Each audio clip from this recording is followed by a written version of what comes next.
7, 6, 5, 4, 3, 2, 1...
Som de Vox. Pois é, parabéns meninas e meninos, valeu, é isso aí.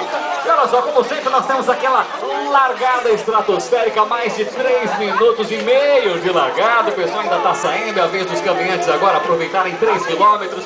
Respirem, hidratem-se bastante, ganhem saúde, ganhem vida. Esta é a palavra do dia. Mais uma vez lembrando, números em amarelo são os nossos caminhantes, números em laranja e branco são os nossos corredores. Lembrando a você que chegou tarde, hein? Você que chegou atrasado, obrigatoriamente a passagem, já falei isso, volto a dizer, obrigatoriamente a passagem é por aqui no nosso furinho de largada, até porque você tem que ser cronometrado ali pelo nosso tapete, o nosso tipo de cronometragem, ok? Então não se esqueça, se chegou atrasado não tem problema, corre, dá a voltinha e passe por aqui pelo nosso pórtico de largada da primeira Sorocaba Harley Davidson Run. 4 minutos, portanto, de largada e ainda tem gente passando por aqui. Que coisa boa, gente. Vamos ganhar saúde. Lembrando que a hidratação é a palavra de ouro desse dia de hoje. E segundo as normas da IAAF, normas internacionais, a cada 2 ou 3 quilômetros nós temos pontos de hidratação. Está muito quente, então você já sabe, né?